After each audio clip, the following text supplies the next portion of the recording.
Right, ladies and gentlemen, a very warm welcome as ever to this fourth in this second series of 7 British Council Gulf UK alumni webinars. We, as always here at Change School, are pleased and grateful to be delivering these webinars to you. We now have something like 3 or 4 weeks to go.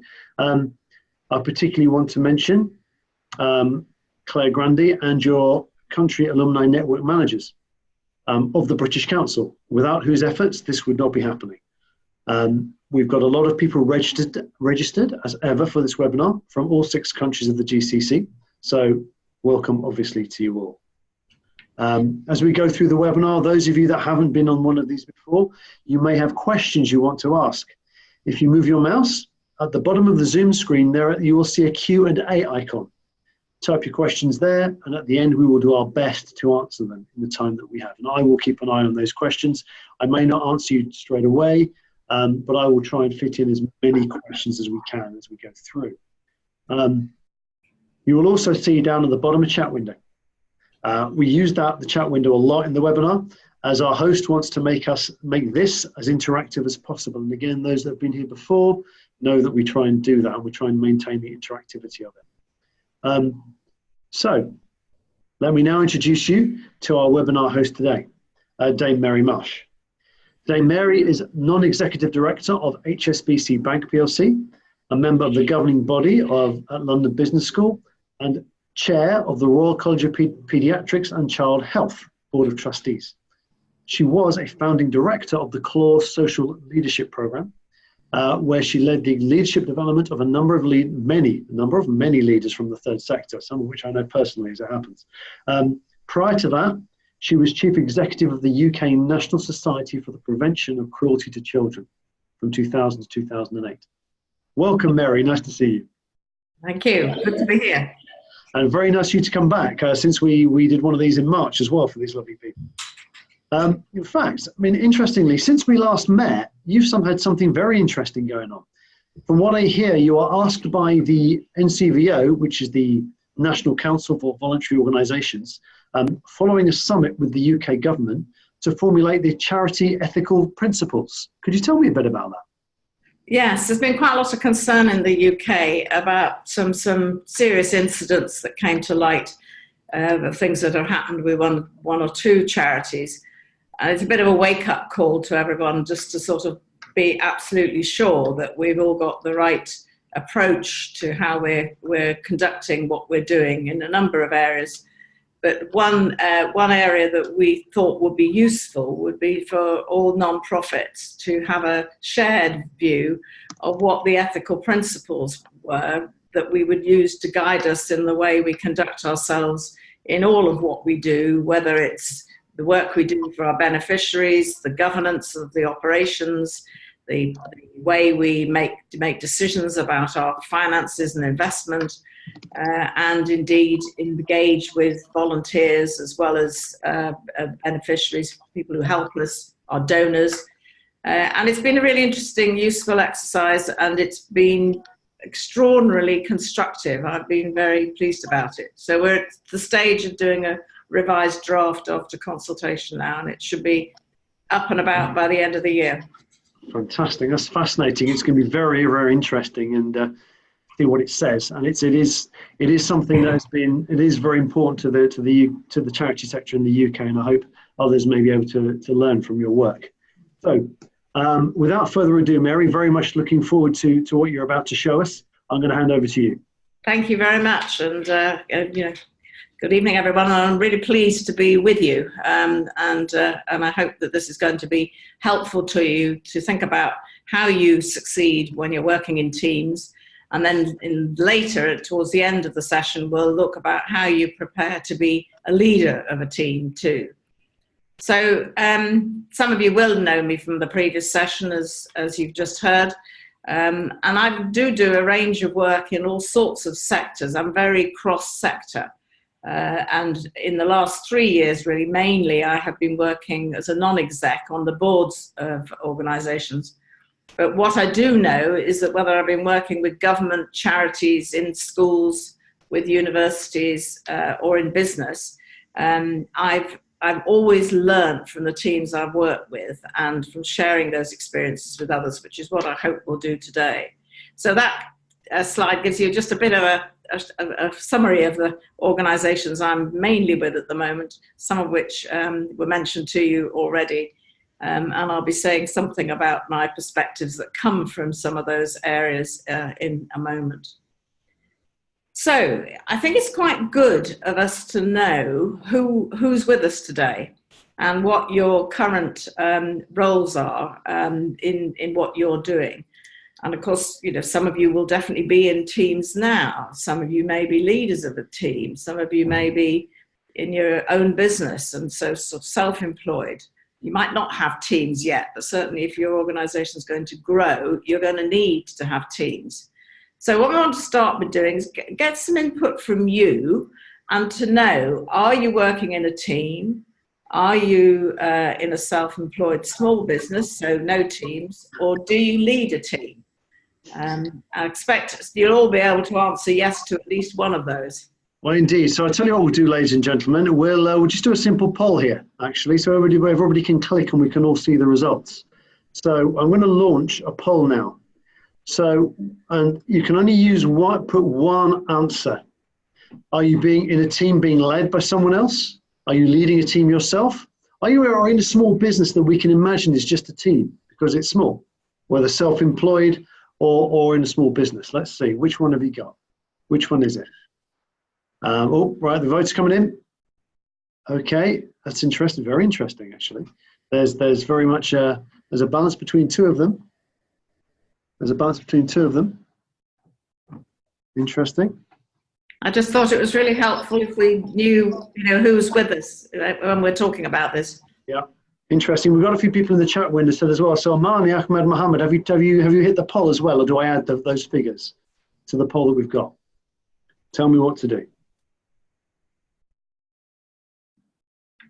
Yeah, do I add those figures to the poll, the figures I'm looking at, or have you also answered the poll?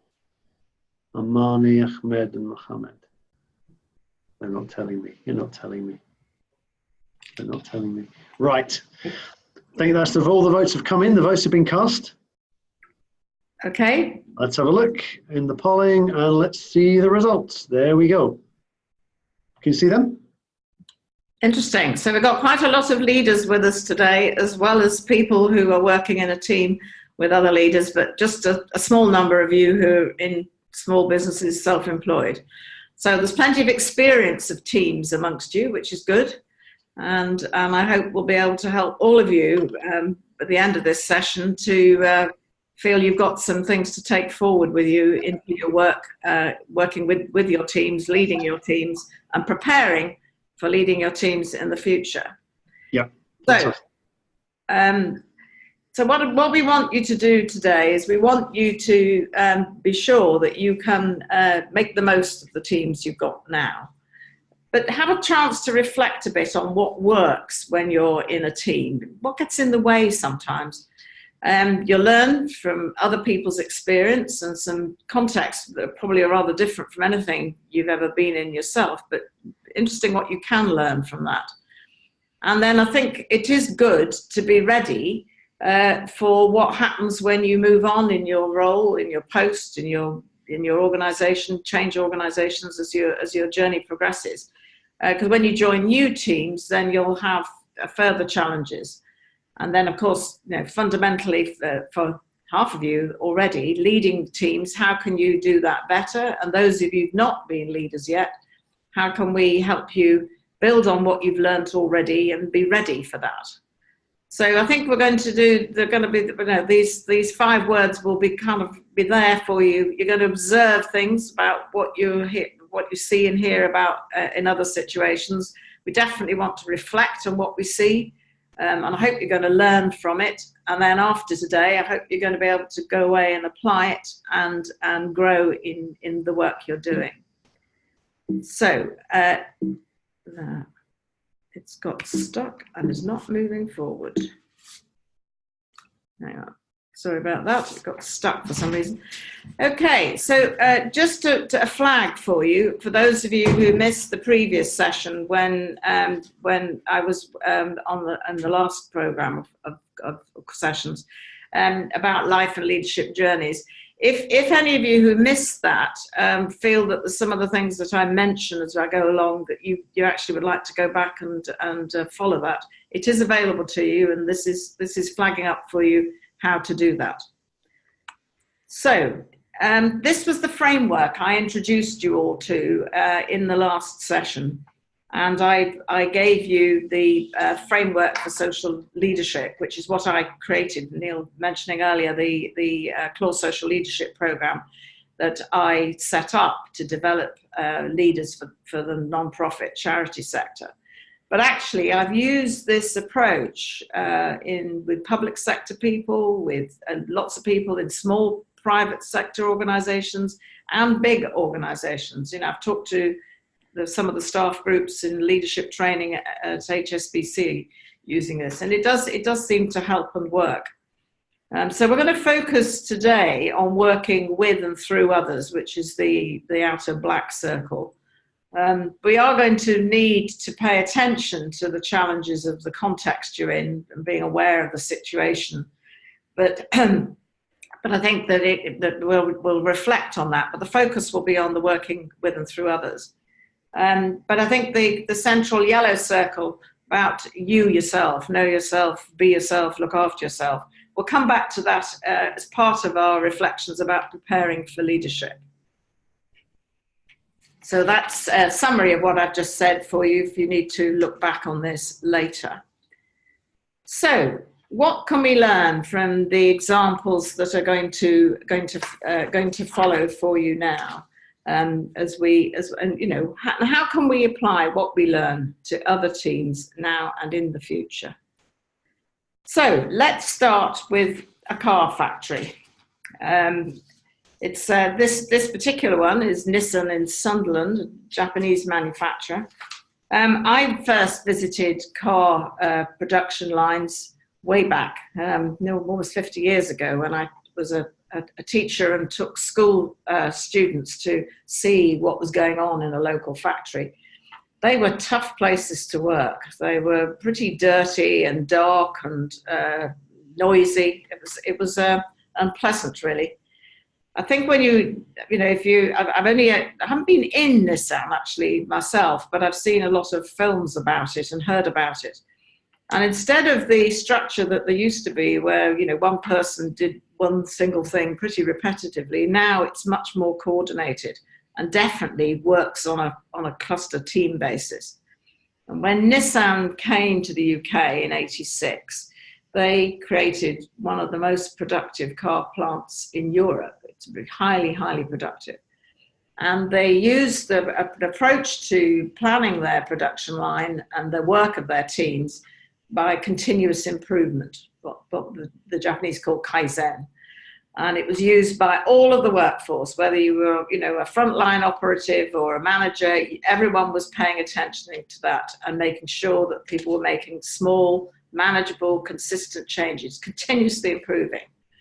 And most significantly, they built in job rotation.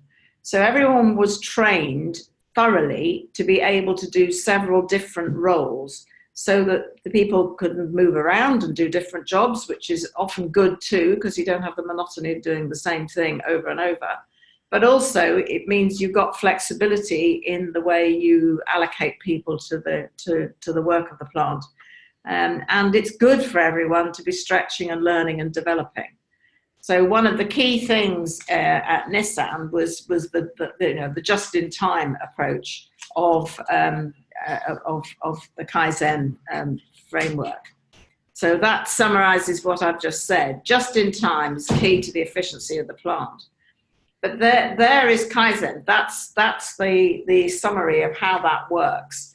And it's really important, having the quality circles discussion, obviously investing and automating things, but also doing the careful just-in-time delivery of the parts. So it adds to the efficiency.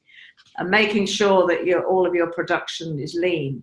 But it's that whole thing on zero defects, small group activities, lots of attention to detail and getting things right. So that's an interesting one to think of, and one where you might want to pause and think about what you can learn from that kind of approach to working in a team. We'll bring all this together later. Over to you, Neil. Well, that's interesting, isn't it? So I guess what the question is, ladies and gentlemen, let's do a bit of thinking and maybe give us some ideas. If you think about that environment, in fact, Mary, would you mind going back to the picture of the car factory itself? Yeah. Thank you. Give us an idea. If you think about that environment and these people working together in a team, what is it about their teamwork and the Kaizen practices that Mary described that makes a team work? What's good for a team in there? What do you need to make those teams work? What do you think? I don't know if anybody out there has any experience in manufacturing, but you can imagine the environment, cars coming by every 30 seconds. You've got to get your left-handed widget. Right, there's lots of stuff here coming through. So Rashid's talking about communications, for example. Division of labor. We've got continuous circle. Rotation. What do you think about continuous circle? I think I've got an idea, Amani, but give me something more on that. Hazard awareness. Motivation. Setting standards for all tasks to be done. Lots of ideas there, Mary. Great. Knowing your job really well. So something about knowing what's happening all around you, knowing your job really well, paying attention to detail and following the process consistently, which is quite hard to do if you're doing it 8 hours a day.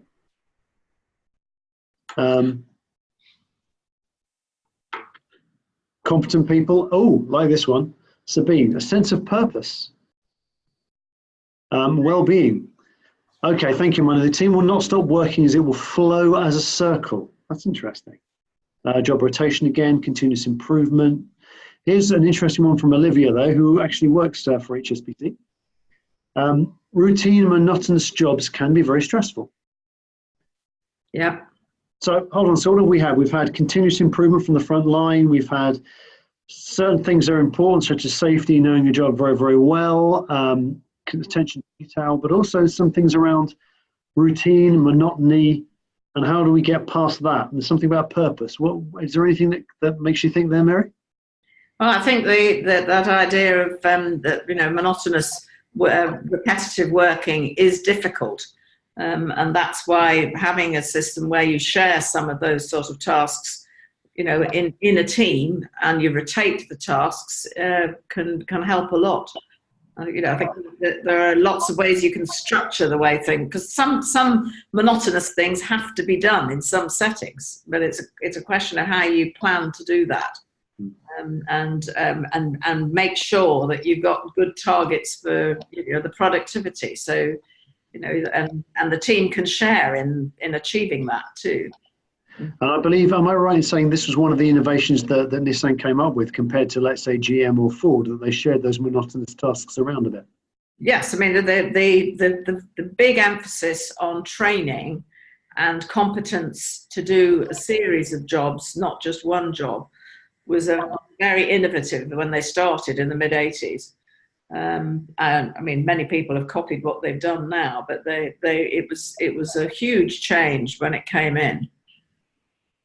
And that focus on growing people. I mean, there are lots of people at Nissan who've gone from the production line up into management, because they look to give people that sort of opportunity. Interesting. Thank you. Brilliant. Okay, shall we move on then? Another team setting, rather different. So this is the London Symphony Orchestra, where happily, I've mentioned, this is where I have a role as a non-exec director. And this is them, the orchestra at the Barbican, with the London Symphony Chorus on the stage with them, ready for a concert. I was there on Sunday evening, and I shall be back there later today. It's the wonderful, energizing place to go when they do the performance, which is kind of what this team gets together to do. So it's an interesting orchestra because it's a charity. And all the players who are regularly part of the orchestra are formal members of the charity, and they elect their own board. So from amongst the players, they choose the people who they want to be on their official board. And the principal flautist, Gareth Davis, is now the chairman, and a very good chairman he is too. And I joined this board just 2.5 years ago as one of 4 independent directors that they choose to have alongside the player members of the board. And how the orchestra works is that each section of the orchestra is clearly a team in itself, because they work together. They help select their own new members.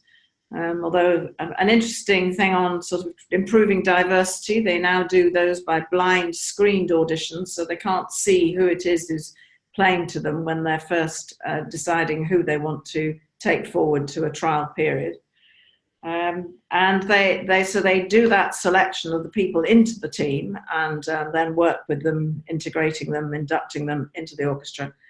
And then they rehearse in sections, and then they bring the sections together into the full orchestra. And different pieces of music need different combinations of people on the stage, because the balance of what instrumentalists are needed can vary a lot. And sometimes you'll have a huge brass section, other times it'll be much smaller. And then we'll come back to this later, of course, when they all come together for their final rehearsals, all together with the conductor, then the conductor himself becomes a very interesting example of leadership and coordination. And we can think about that when we come back to think of leadership later. So I think, Neil, it's, what does an orchestra make you think, perhaps in another way, about working in teams? Really interesting one, this, because obviously, as you said, orchestra is very much a team. So what do you think, ladies and gentlemen? Very different sort of team in orchestra.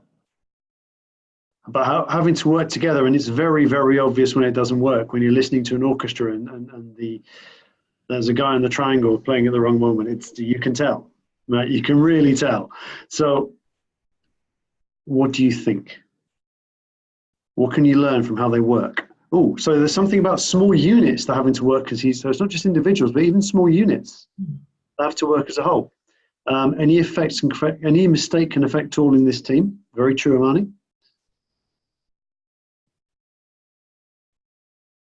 Something very important about the coordination. How do these guys coordinate, Mary? Well, I mean, obviously they mostly do play together with music. So they have their musical scores.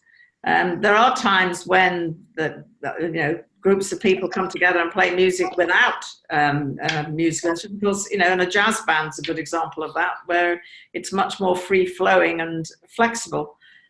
Some of the conductors, Sir Simon Rattle, who's our wonderful new principal conductor and music director for the LSO. I'm astonished by some long pieces of music, symphonies, that he will conduct because he knows them so well without any score, because it's all in his head. But certainly the score and how they annotate the score when they do the rehearsals will be one way in which will help them to coordinate. But it's not sufficient. The conductor is critical at bringing it all together in the right flow, the right pitch, and all of what actually makes each individual section come together effectively. There's some interesting thoughts coming through here, actually. So there's something about creating something bigger than yourself. You're part of, but you can see the whole. Yeah. You know your job, but you can also see the whole. And hear it too. And hear it. Well, indeed, hear it. Indeed, very much so. And Olivia's just said success is achieved when each team and the whole meet their objectives. So something about the individual and the whole going on here. There's something about looking to the lead to unify and set paces. You were talking about the conductor. So there's something about having some coordination, but everybody still understands it all. So there's the objective, hearing the sound, immediate feedback. Then I guess you know exactly when it's not working. Yes, exactly when it's not working. Yes, that's a really valuable thing for this particular kind of team. And so again, Olivia, being aware of what's happening within and without and all over across the piece. So there's something about working in a team where you can see everything that's going on and you know your role within it. Good stuff. Okay. Right, well, these are the points that I made to you when I opened, so they're there for you later. Let's look at a different team. Formula One, a pit stop. And there you have the pit stop thing. They're all piling in at enormous pressure. They have incredible efficiency pressure, because obviously they've got to get it right, but they've got to do it really fast. And the pit stop team, they've refined this in Formula One about, everybody has a very specific task. And they're, organized to be in the right position to be able to get in and do that and get out the way of somebody else who might need to come in behind them. And they've done this amazing teamwork, lots of innovation, a completely relentless pursuit of safety, particularly, but mapping the processes that are going on when this team's working and the defined roles. And they cut hundredths of a second off each time they do another refinement of the process. And of course, every team wants to be the fastest through the pit stop. Notice there on the bottom, on there, whether you can see it there on the bottom right, the guy with the red crash hat on. He's called the Lollipop Man. He's the person who's overseeing it all and making sure that it's going right and coordinating it. And absolutely making sure that every handover is smooth. And it's an interesting role in a team that's under this kind of high pressure. So that's another different situation for you, but some learning from that too, I think.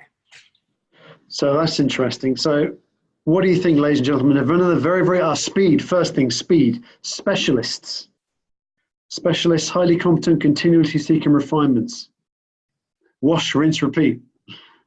So we've got something about speed, because these guys have got, 10 seconds? They try and do it in 15 seconds? Oh, it's less than that, I think. Less than that, it's astonishingly fast. Training. Rashid, clear R&Rs. Do you mean, Rashid, do you mean rest and recreation, something like that? Olivia, you've got to be able to do it blindfold. Yeah? Oh my goodness, Amani, any mistake will kill the driver. So there's something very important here about safety. Rashid, very defined roles and responsibilities. This is an interesting one, Sophie. Synchronization, silent communication. Yeah. How do you communicate when you've got helmets on, when there's a load of noise? How does that happen? A system. There would have to be a system of how you communicate. Yeah? They have to practice too. Practice. So indeed, as Haifa's just said it, practicing. So stuff about defining the roles and responsibilities, which is what Rashid meant when he said R's and R's. I've just caught up with you. Thank you. Something about communication. There's something about practice.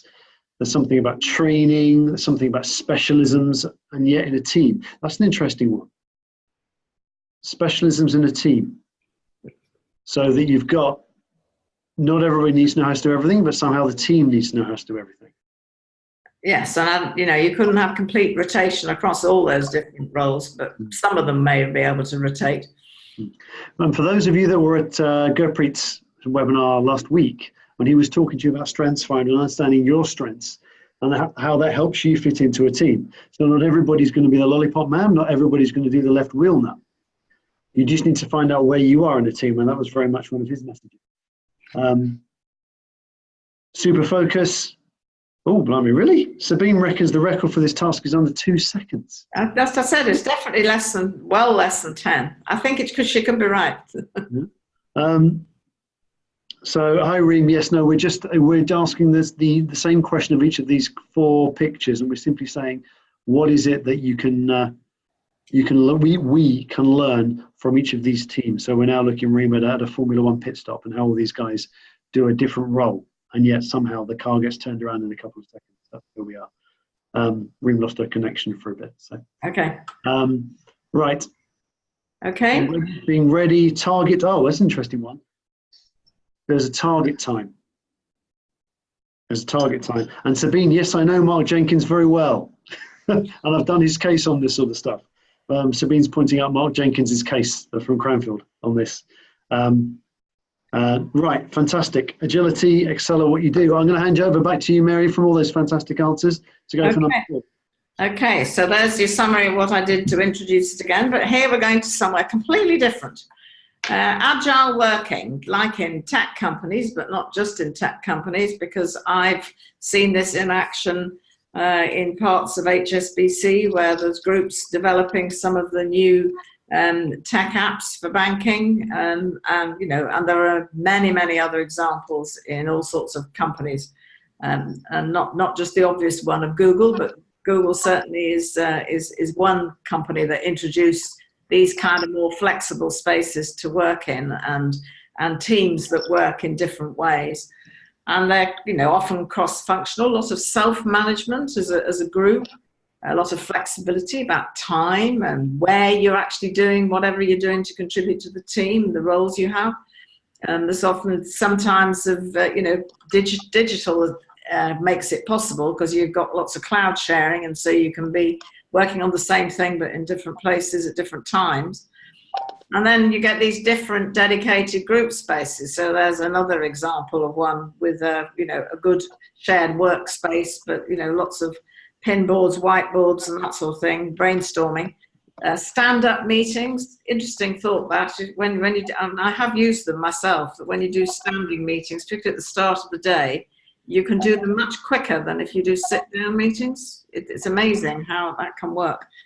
And then the whole structure of the way agile working flows is by splitting the work into some specific tasks, very structured, but then sort of whole modules that need to be completed. And then a focused bit where they send a group off to do a sprint, because they often will go off to test something, then bring it back, and then they'll see whether that's something everyone can learn from. And I think, interestingly, given what I think you've discussed previously, a lot of design thinking approaches underpin a lot of this. So the agile working, it's a rather different approach. You may remember, ladies and gentlemen, a few weeks ago that Sarah Campbell from the VNA did some work on the design thinking piece. And again, these techniques, these design thinking techniques, and agile working is very much a part of what Mary is showing us here. It's a way of working.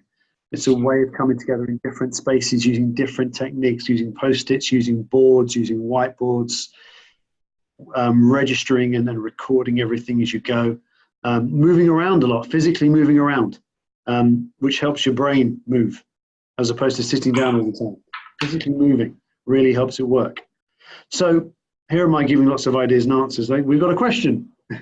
And the question is, what can we learn from this way of working, this sort of agile working, as in, for example, tech companies, but not only tech companies, and how these people work?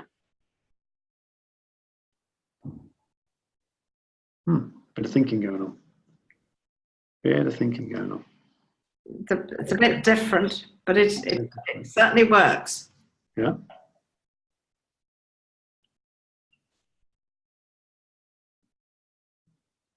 Right, so there's something about environment encouraging creativity.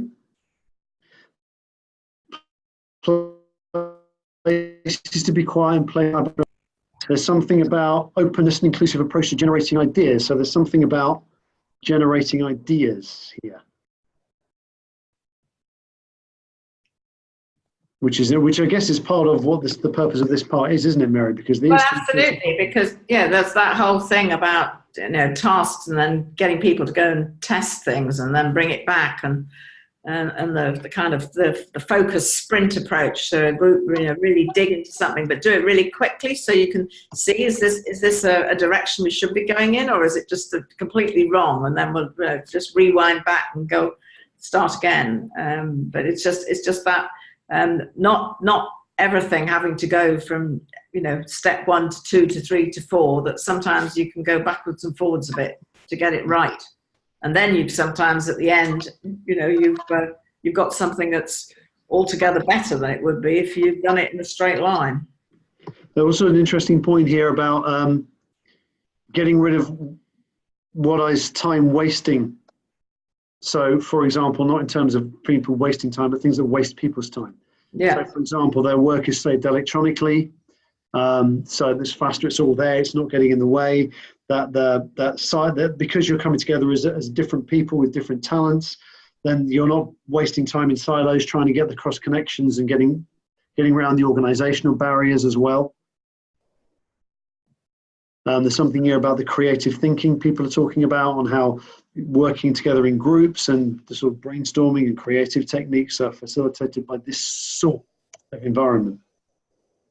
That's really good. And the creativity bit as well, and the design thinking. It's a good challenge for the way we educate young people to be ready for this kind of work environment. Building creativity and that kind of approach into their learning is pretty important. There's a couple of thoughts here about working with and through others, which is quite nice. And again, stimulating ideas. And making more fun. Now, actually, you know what, Rashid, that's an interesting one. Mm-hmm. Making the work environment more fun. Again, if you think back to Sarah's a couple of weeks ago, when she was talking about the creative process and the neuroscience behind it, there's something fundamentally, if you're having a nicer time, if you're smiling as you're working, your brain works better. Yeah, yes, that's absolutely right. So that's an important one, Rashid. Thank you.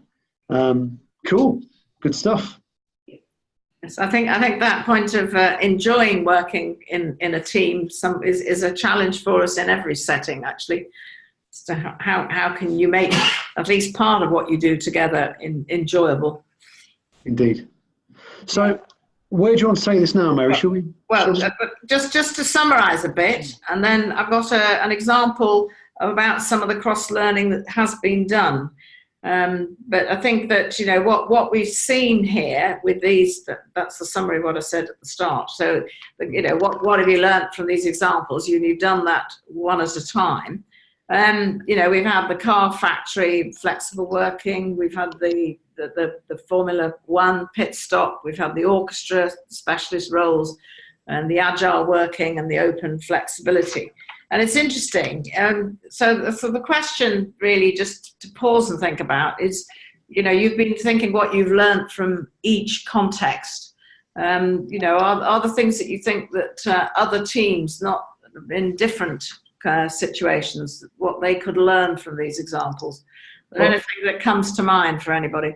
Well, I'll tell you what I'll do. Why don't I put some of the things that people have said up in front of us? That'd be good. Then we can see what you've been selecting from quite a lot of it as we've gone along, haven't you? So if I do this, so I hope, ladies and gentlemen, you can now see a whiteboard. And that's one, which is Google. That's the agile working. Some of those pictures, I believe, were from Google, were they not? Yeah, I think at least one of them was. Yeah, so there's that. And you'll bear with me, ladies and gentlemen, while I do a bit of copying and pasting, which is always a challenge.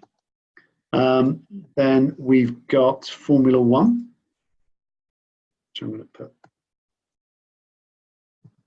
there. As you can see, someone got excited about with the caps lock. Well, the blindfolded idea. Yeah. Good challenge if you're doing something that's got to be super synchronized. I like the silence communication point too. That's very, very relevant. So there's some stuff there about from the LSO. And then last but not least, or first as it was as you did it, there's some stuff here about Nissan. And of course, many of you made other points in addition to these, and but that's a great selection, Neil. Thank you. Yeah. Forgive me if I didn't quite grab everybody's point. It was. The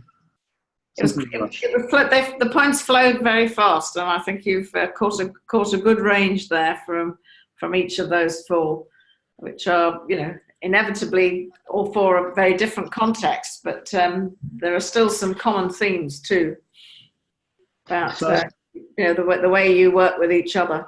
So here's a question then, Mary. Maybe you can help us with this one, or maybe everybody around can help us with this one. We've just seen 4 very effective teams. What's different and what's the same? So, for example, I wasn't seeing anybody with a lollipop in the Google offices. Definitely not. No, well, it's kind of. You never know with Google, to be honest. Well, they kind of want everyone to choose to be the lollipop person in a moment or on a day, but not all the time. Yeah. So.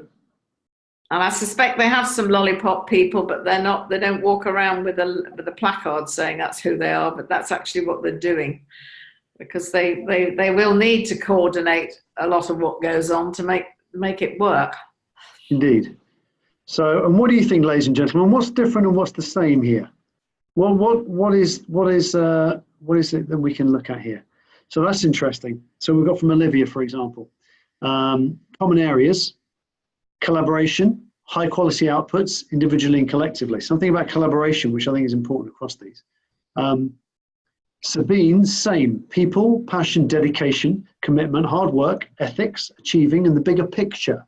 We know what we're working towards in all of them. Everybody understands the big picture as well as the small. We end up from Haifa, we have common objectives. Working together from Rashid. Teamwork from Reem, absolutely. Difference though from Sabine is there's different industries, different technical skills.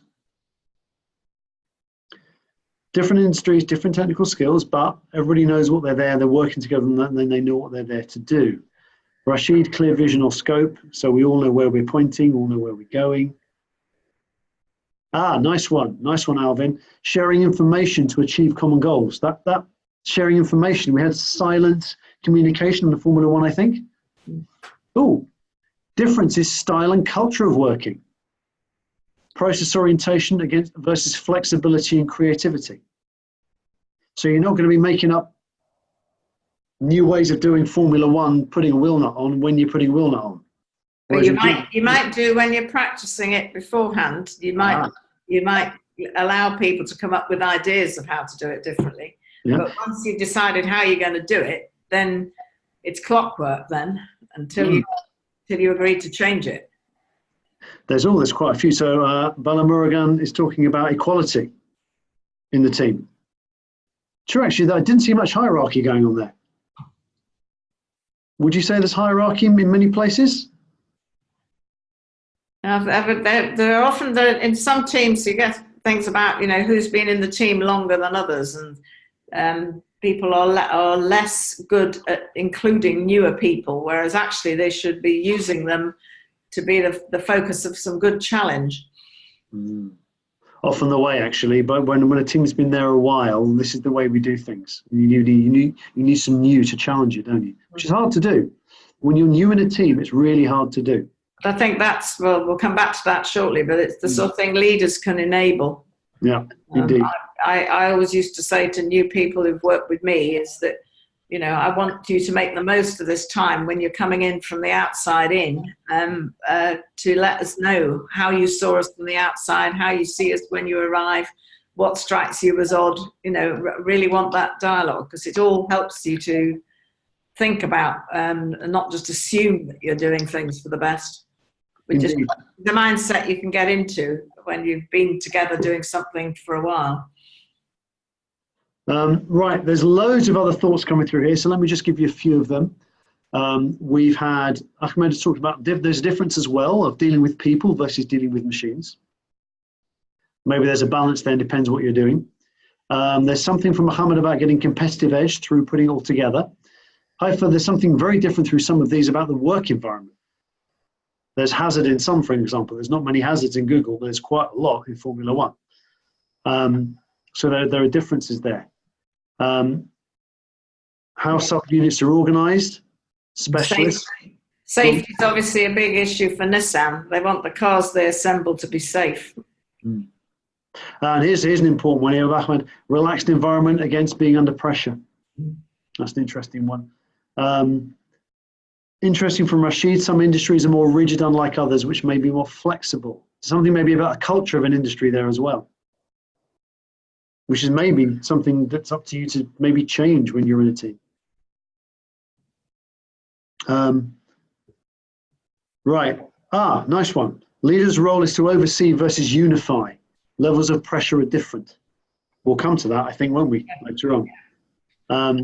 And there are differences in environments here. High pressure work environment again versus fun, creative versus monotonous routine. So there are different contexts in which these work. All very interesting stuff. Great stuff. I'll tell you what, Mary, I think we probably need to move on. So let me hand this back to you. Right, well, what I've got for you next is an example of how a very different environment to Formula One learnt from them. Now my presentation seems to have gone. Where has it gone? No, you just appeared, Neil, and the presentation's gone. I'm here. Hold on, let me try that again. So I'll come out of there. It's because you were in the whiteboard, weren't you? Yeah, I'm just going to come out of it again. I'm stopping share. Share. There you go. You're away. Okay, we're there. We're back. Sorry about that, everybody. Just moving to the whiteboard is in a separate space, which is awkward. Right. Okay. So Formula One amazingly has some lessons that can be used elsewhere, because you might think that Formula One is pretty unique. You don't seem to have me on there. I don't know where I've gone. You're there. Don't worry. I'm there. Okay, fine. What was discovered was that people who were working in operating theatres started looking at the structure of Formula One's teamwork, because they realised that there were some similarities, that you had two teams that had a very structured process, role, job to do, in which the coordination process was really, really important. And here you are. This is what they did in, move on. Why won't it move on? There we go.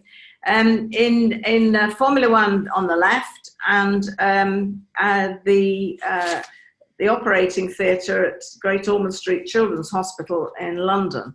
And it was heart surgeons who were very aware of the fact that when they were dealing with children with heart conditions, it was really critical, not only the process they were doing in the operating theatre, but how they then handed that off into the intensive care immediately after the operation. And they used a lot of the evidence from the analysis that had been done in Formula One, and they applied that to the operating theatre. And your lollipop man is the consultant anaesthetist who oversees it. The surgeon's too busy doing the surgery to be paying attention to what everyone else is doing, but the anaesthetist can be overseeing the whole thing. So that's the lollipop man in the operating theatre. And what has happened with this, because of the time efficiency of the process and the handover, they have, in fact, there's really good evidence that they've saved lives by, because that critical moment of handover used to be one where sometimes patients did die. And this is something that they've overcome. And I think they've used this in other operating theatres since. So just an interesting example about that cross-learning. So some other thoughts. No, I've got locked again. No, I'll go here. Right. So that's the operating theatre example. So just to share with you some thoughts that I've had from other examples, other places, where there are things that can apply in teams in all sorts of settings. Continuous improvement is really, really important in almost any setting, and wherever you can, to engage all the team members in what you're doing. Using flexible working, that whole role rotation idea, I think is a strong one in many settings. Taking time to prepare and building on, collaboration is clearly important. Very evident that practicing what you do in different settings is key, and even more so in things where you're having to be very precise sequentially. But efficiency and effectiveness. So, are you doing it with the minimum time and with the minimum amount of waste of resources, but also effectiveness? Are you actually delivering what you want to do?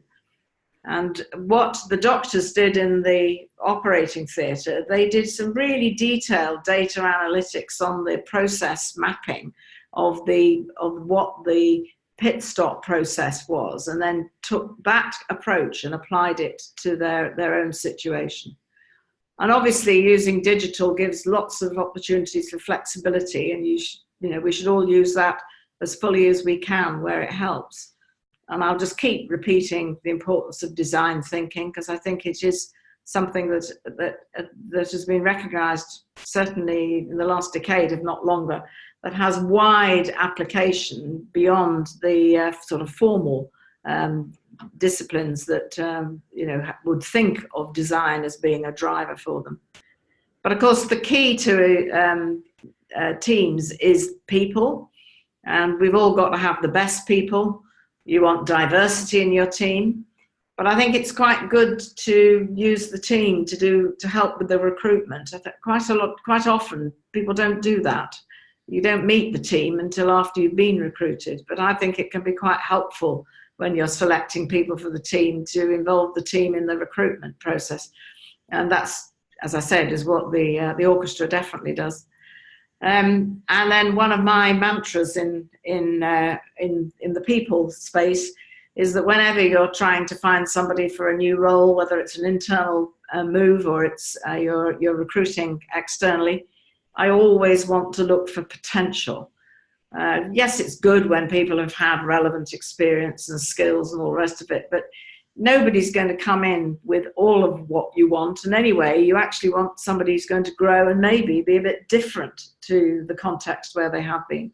So I think all of those things are important lessons for me in team working.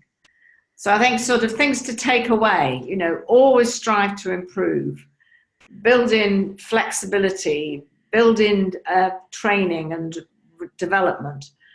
Make sure you prepare, make sure you seek to collaborate. Don't forget to practice and repeat. Use data. So many smart ways now that we can use data that wasn't possible in the past. But don't forget, if you're going to use data, the quality of your data is the most important thing. So you've got to get your data inputs smart as well as your use of the data. So many people have got poor data and they try and analyze it and they then get nonsense answers. And using digital working, using design thinking, finding people with potential.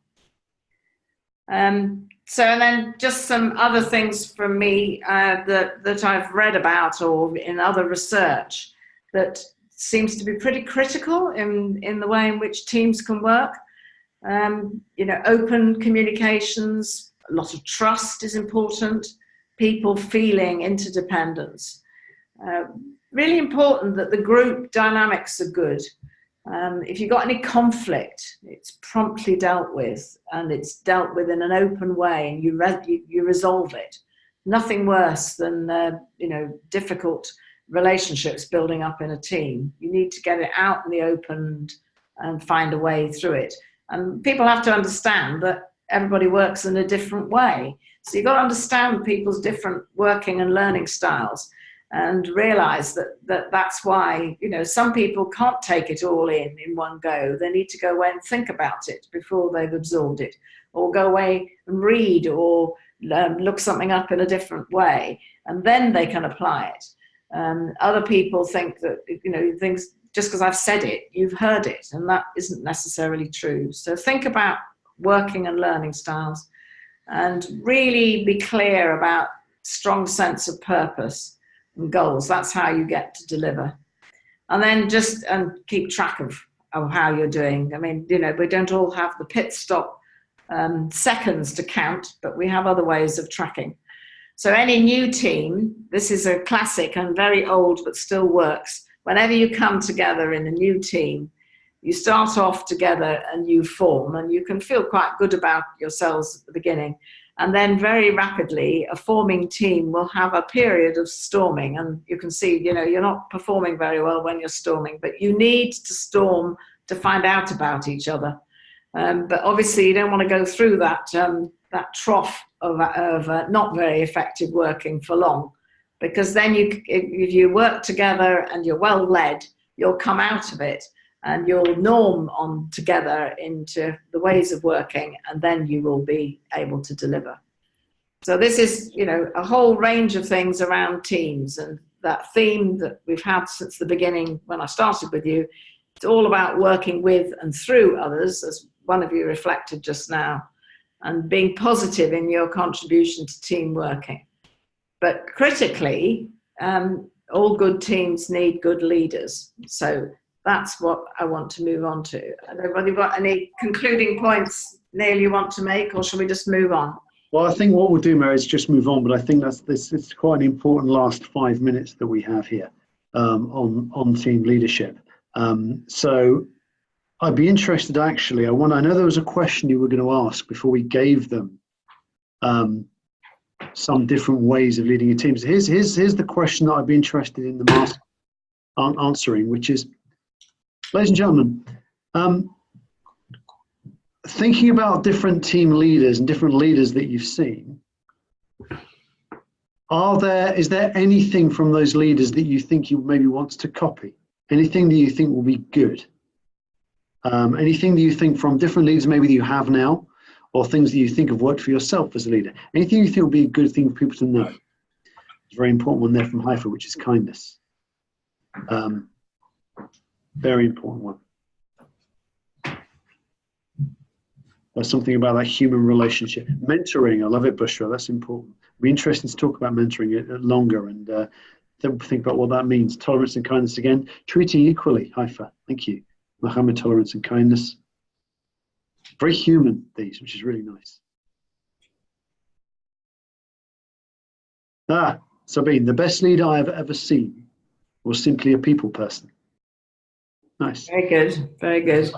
Consciously cast the most positive leadership shadow that you can. And on the other side of life, which is important as well, Ahmed, tracking progress. How do we know what we're doing? How do we know we're getting there? How do we know how we're succeeding in achieving? Really important. Social skills, really important. Ahmed, absolutely. Treating people in a fair way. Choose your mood and attitude. At worst, be curious and interested. Give tasks within their capacity. Don't overstretch people. Interesting. Appreciation, really important. Evaluation and follow-up, again, really important. So there's some really nice, caring, human things coming out here. But there's also, you know, we need to pull these guys. We need to have an aim. We need to, you know, be inclusive, be generous. And we're now starting to get the other side of the coin as well. The worst leader was someone unable to resolve conflict quickly or not be able to make decisions. That's also true. So we can't just be loving everybody but not making decisions. A leader is one who understands his team's strengths and uses them accordingly to achieve the common task. That reminds me of the teams we've just been talking about. Empathy as well, charisma. So build sustainable relationships. So Mary, there's something here, as we've only got about 5 minutes. Yeah. Worst is bossy, about how we use these different sides of ourselves, isn't it? That's right. Yes. And so one of I had some suggestions. Any good role models of leadership behaviors you wouldn't like to copy? That's what some of you have just been able to say to us, and it's worth thinking about that a bit more after this. But I think it's quite important, and those of you who already are leaders may remember when you first took on a leadership role, just, you know, how far did you prepare? Because there is a danger that people end up as what is sometimes called an accidental manager, somebody who's got responsibility for people, And some research says that maybe 80% of leaders start without much preparation or training. So those of you who aren't leaders yet, do make sure you prepare. Those of you who are already taking on leadership roles, find ways of supporting yourself in developing your leaders. And I think it's really good to take the preparation, learn as you have just been explaining from good leaders. But most importantly, there's points for reflection about yourself. Think about your own strengths, your potential, what you need to stretch yourself to learn about. And that back to my leadership framework, the yellow circle in the middle of the triangle. Know who you are, learn to be who you are, authentically yourself, and look after yourself. And I think that there are lots of research, and you can all dig around into this, and there's all sorts of examples and TED Talks and all sorts of things that will give you insights into good leadership. But there are some really important issues which kind of reflects back to my own work on ethical principles for charities, that integrity, being ethical, having humility and empathy, some of the kindness stuff you've just been talking about, is all very important. But courage is important in leadership too. You have to be brave, and sometimes to do the right thing is harder than short-circuiting it. So and having adaptability is good too. And then this whole thing about how you work with other people, listening, communicating, motivating, and thanking people, and giving them credit. Some leaders like to take all the credit. You should make sure that you give credit to the people who work for you. Excuse me. So, effective leaders are authentic, and they know their strengths. They're firm, they're fair, they question, they set goals, and they as I have said before, they definitely recruit the best people and invest in them. So I think you've already done quite a bit, I think, Neil, on thinking about characteristics of good leaders. But I don't know whether there's anything from that quick summary that I've tailed in there. You may want to come back, and people may want to look at this more later. Yeah, no, I think we can. I think we've done that pretty much. Yeah. And then there's a real challenge. It's very hard to be the same in every situation, because as we've learned from those teams, different teams have different challenges. So you might need to think about your behavior as varying, and there are some examples, and this is one Daniel Goleman produced some time ago, looking at leadership styles. And some of the sort of directive ones, the do what I say, and then the ones that encourage people to look forward, giving people a purpose and a direction, but being very clear themselves about what that direction is. Being perhaps the third one there, affiliative, being interested in people's emotional needs. Being democratic, perhaps spending a lot of time listening. Building up pace, and coaching. I think leaders as coaches is probably one of the most important things you do, but then you don't want to overdo it.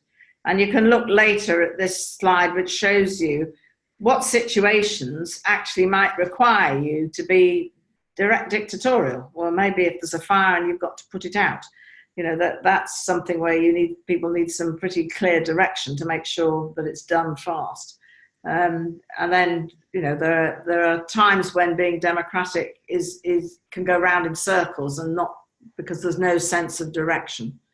And if you coach people too intensively, they might feel that they've not been let go to get on with things for themselves. But just some food for thought for you there about that there isn't one way of leading anything, and being aware of the situation you're in is pretty important.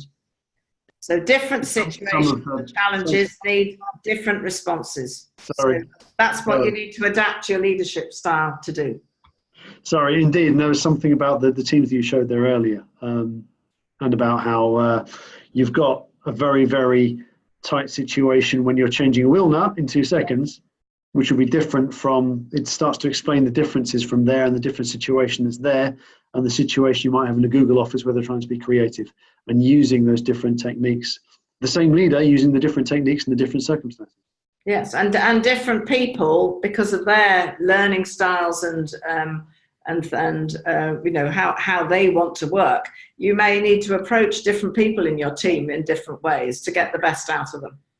And that's something that, you know, that's why leadership is complex, but it's wonderfully rewarding. Fantastic. So I think that what I would encourage you all to do is a great book by Goffey and Jones, Why Should Anyone Be Led by You? I think that's a fabulous question for anyone in leadership to think about that. And they did some research to find out what followers wanted from their leaders. And they were very clear, yes, you know, be yourself, be authentic, but do it more, do it with skill, take some risks. You know, read the context. This whole situation sensing is important, but then you're going to rewrite it because you want to change it, because you want to achieve more. And you need to communicate very carefully. And they said that followers want authentic leaders. They want, this word significance is where they're saying they want leaders to recognize that they've got a contribution to make and to value that. They want leaders to excite them, to give them you know, purpose and a sense of energy. But what followers also want is to feel a really strong sense of belonging in a community. And I think that there's a quite good things to think about in any leadership role that you might have. So my advice to you to get on with your own leadership now, or ready for when you do take it on, to keep on reflecting, keep on learning. Look out for examples of effective teamwork leadership. Watch the leaders around you. I think a reflective learning log's quite helpful, where you record the things that you think about, and because if you don't record them, you can forget them. So you can do it online or however it is that works best for you. I think it's great to have a mentor, someone who's done some leadership that's ahead of you on the journey. That can be really helpful. And I think 360 feedback, where you hear from what people think about you that report to you, or your colleagues who you report to, can really, really help. And I think you always need, as a leader, good peer support. So you've got people who you know and you trust. So you've got somewhere safe to share your experiences. Because that's a bit of a shock of leadership sometimes, that you're a bit isolated and lonely because you haven't got anyone to share with. So you might find it useful to look at that session that I did on Know Yourself, Be Yourself, if you haven't done it as part of your preparation. So I've just got a final task, but Neil, have you got something else to say before I sign off? So let's give them this very quickly, and then we'll ask them if they've got any questions. So okay. One more little bit here from Mary. Meanwhile, if you've got any questions, have a think and pop them up on the Q&A window or on the chat window. Yeah, so my concluding thing for you to take away is just some things reminding you really of what we've said and shared already this afternoon. So it's, you know, but in the next 3 months, do make sure you've observed teams at work and added to your learning. What gets in the way? Why does it go wrong? Reflect, as I say, on what you've learned. Be ready to be a team leader if you're not already. And then do keep looking around to find useful sources of examples. Just think about it. It's something that needs to grow with you, not something that will just happen. And of course, you can apply what you've been learning now and hereafter to what you do in your day-to-day work. And I hope that, you know, by the end of 3 months, end of January, you'll have done some really effective delivery with the team, and maybe some of the things that you thought about today will prove to be helpful. We have a question coming through here, and I'm going to make sure I interpret this correctly. It's written, what are the 360 feedback? I think there's been a typo. I'm assuming you mean what is 360 feedback? Yeah, and 360 is when you ask, you have a set of questions that are asked to people who report to you, people who you work alongside, people who are your managers, and you get them to comment on what you do effectively. I've got a simple set of questions I use sometimes to do that without doing an elaborate questionnaire. is what do you want somebody to do more of? What would you like them to do less of? If you had one piece of advice to give them, what would it be? And if everybody all around you gives you that kind of feedback, it can be enormously insightful and helpful. Yeah, so it's very helpful, and it's all about actually what someone's doing, which is quite nice. Any others, ladies and gentlemen, while we're here? I think we're running up against time. So I'll tell you what I'm going to do, Mary. What I'm going to do, if I may, I'm just going to show people. Oh, there you go. That's Olivia. That's what she just said. What should you stop doing, start doing, or continue to do more of? Another version of a similar thing. Yeah. Another version of a similar thing. So what I'm going to do.